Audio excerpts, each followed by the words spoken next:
백조 왕자 The Wild Swans 안데르센 원작 한상남 글 안창숙 그림 오리지널 세계 명작 동화 걸작선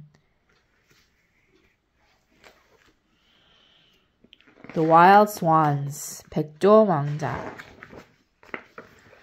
백조 왕자 등장인물 왕 새 왕비의 말만 믿고 그런 바보 같은 짓을 하다니 새 왕비 나보다 예쁜 여자를 그냥 둘 순 없어.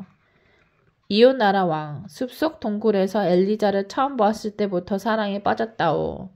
신아 말 못하는 엘리자에게 그런 사연이 있는 줄 누가 알았겠습니까? 엘리자 내 소원은 오빠들을 마법에서 구해내는 것 뿐이에요.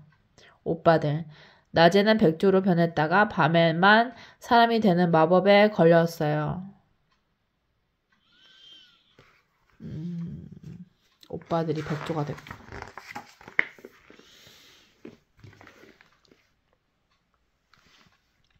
아주 먼 나라 왕궁에 11명의 왕자와 엘리자 공주가 살았어요.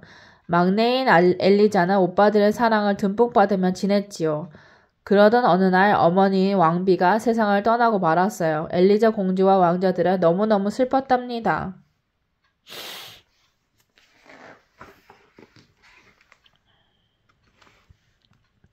얼마 후 왕궁에는 마음씨 고약한 새 왕비가 들어왔어요. 그런데 새 왕비는 마법을 부리는 마녀였어요. 새 왕비는 엘리자 공주와 왕자들을 아주 미워했어요. 어느 날 새 왕비는 왕에게 엘리자 공주의 건강이 나빠졌다고 거짓말을 하고는 시골 농부의 집으로 쫓아냈어요. 15살이 될 때까지 왕궁에 돌아오면 안 된다. 그러고는 11명의 왕자들에게도 마법을 걸었어요. 너희들은 말 못하는 새가 되어 날아가거라. 왕자들은 11마리의 백조가 되어 어디론가 날아갔어요. 새 왕비는 왕에게 또 거짓말을 했어요. 왕제들이 나쁜 짓을 해서 쫓아냈어요.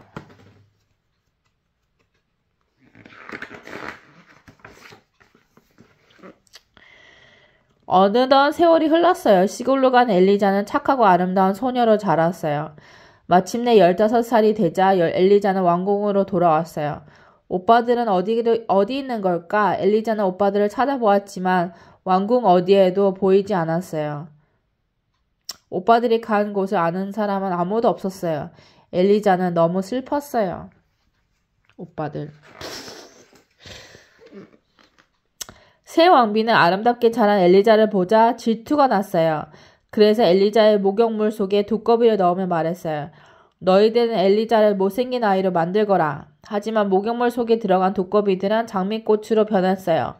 화가 난 새 왕비는 엘리자의 얼굴에 술검정을 칠하고 더러운 누더기를 입혀서 왕에게 데려왔어요. 이 흉측한 아이가 자신을 엘리자라고 합니다. 그럴 리 없어. 거짓말하는 아이를 당장 내쫓아라. 왕은 엘리자를 왕궁 밖으로 내쫓았어요.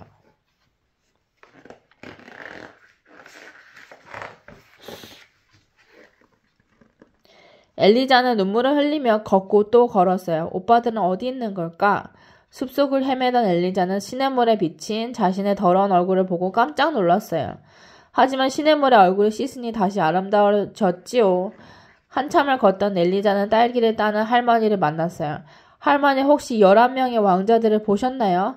엘리자가 묻자 할머니가 대답했어요. 왕자들은 못 보았지만 숲이 끝나는 강가에서 왕관을 쓴 11마리의 백조는 보았단다.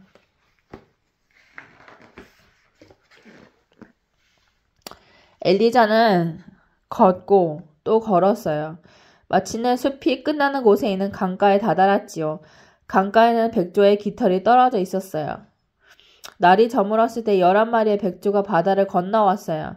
백조들은 땅에 내려앉자마자 11명의 왕자로 변했어요. 아, 오빠들이었군요. 저예요. 엘리자예요. 왕자들은 엘리자에게 자신들이 백조가 된 일을 얘기해줬어요.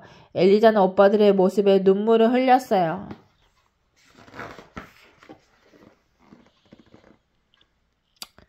아침이 되자 왕자들은 다시 백조로 변해 날아가 버렸어요. 엘리자는 오빠들을 만나기 위해 해가 지기를 기다렸어요. 저녁이 되자 백조들은 버드나무 줄기를 잎에 물고 돌아왔어요. 그물을 만들어 엘리자를 씻고 함께 떠나야겠어. 이젠 오빠들을 기다리지 않아도 되는 거예요. 왕자들은 밤새도록 버드나무 줄기로 그물을 짰어요. 다음날 엘리자는 버드나무 그물을 타고 큰 강을 건너갔어요. 백조로 변한 왕자들이 그물에 내 귀퉁이를 물고 힘차게 날아갔어요. 왕자들이 살고 있는 동굴에 도착한 엘리자는 잠이 들었지요.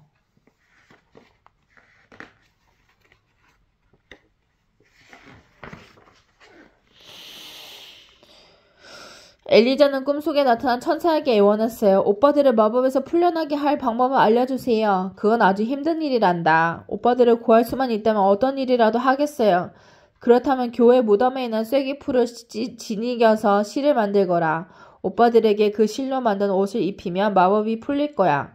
천사는 마지막으로 이렇게 당부했어요. 하지만 옷을 다 짤 때까지는 절대로 말을 해서는 안 된다. 만약 말을 하면 오빠들은 영원히 백조로 살게 될 거야. 잠에서 깬 엘리자는 천사의 말대로 오빠들을 위한 옷을 만들기로 했어요.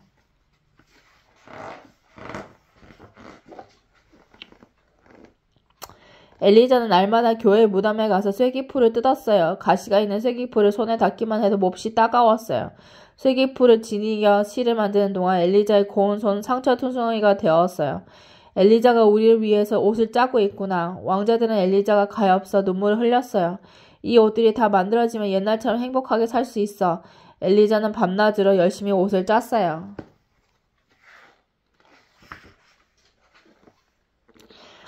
어느 날 이웃나라 왕이 숲속에 사냥하러 나왔어요. 왕은 동굴에서 혼자 옷을 짜고 있는 엘리자를 보았어요. 너는 누구냐? 왜 여기에서 혼자 살고 있지? 하지만 엘리자는 대답하지 않았어요. 한마디라도 하면 오빠들이 영원히 백조로 살게 될 테니까요. 왕은 아름다운 엘리자를 궁궐로 데려갔어요. 엘리자에게 깨끗한 방을 내어주며 말했어요. 자, 이 방에서 내가 하고 싶은 일을 하여라. 하지만 절대로 내 허락 없이 밖으로 나가선 안 된다. 엘리자는 그 방에서 말없이 오빠들의 옷을 짰어요.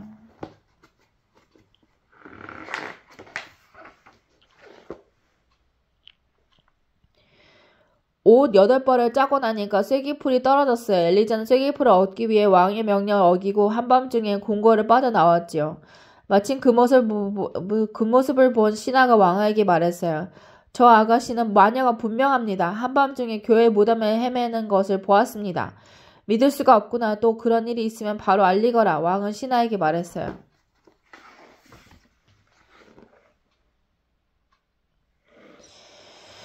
엘리자는 부지런히 오빠들의 옷을 짰어요. 10벌의 옷이 다 되었을 때 쐐기풀이 또 떨어졌어요. 엘리자는 다시 한밤중에 궁궐을 빠져나왔어요. 왕과 신하가 뒤를 쫓는 줄도 모른 채 교회 무덤에 가서 쐐기풀을 뜯었어요. 저거 보십시오. 저 아가씨는 마녀가 분명합니다. 신하가 소곤거리며 말했어요. 왕은 곧 마녀를 처형하라는 명령을 내렸어요. 하지만 엘리자는 아니라고 말할 수가 없었어요. 아직 오빠들의 옷을 다 만들지 못했으니까요.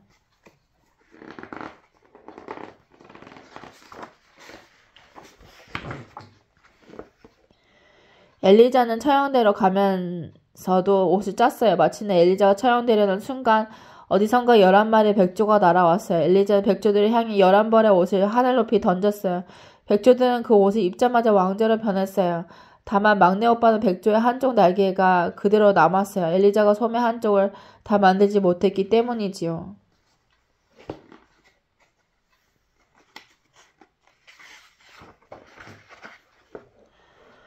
나는 마녀가 아니에요. 엘리자는 이 말을 하고는 정신이 잃었어요. 왕자들은 엘리자를 안고 왕에게 갔어요. 엘리자는 이웃나라의 공주이고 우리는 오빠들이랍니다. 오빠들은 엘리자가 말없이 옷을 짜게 된 이유까지 자세히 얘기했어요. 그랬군요. 난 그런 줄도 모르고 오해했어.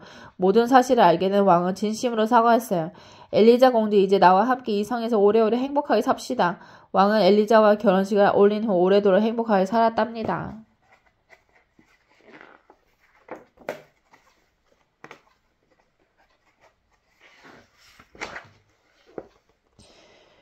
동화를 8개의 이름을 꾸몄습니다. 그림을 보면서 이야기를 완성해 보세요.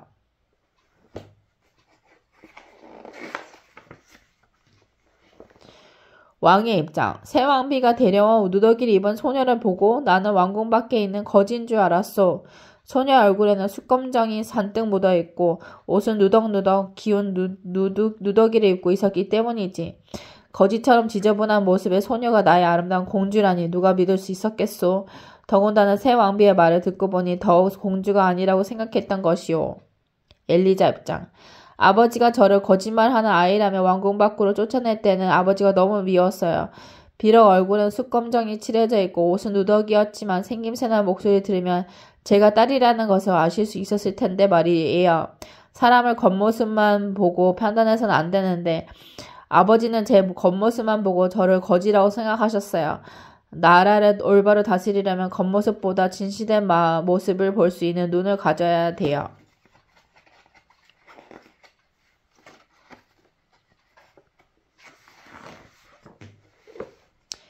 신하 입장. 한밤중에 교회 무덤에 가서 쐐기풀을 뜯는 아가씨를 본다면 어떤 생각이 들겠어요?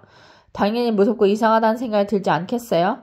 엘리자는 처음 만났을 때부터 수상한 점이 아주 많았어요. 어두운 동굴에 혼자 앉아서 실도 아닌 쐐기풀로 옷을 만들고 있었으니까요. 엘리자가 한밤중에 교회 무덤에서 헤매는 모습을 봤다면 누구라도 나처럼 생각했을 거예요. 오빠들 입장.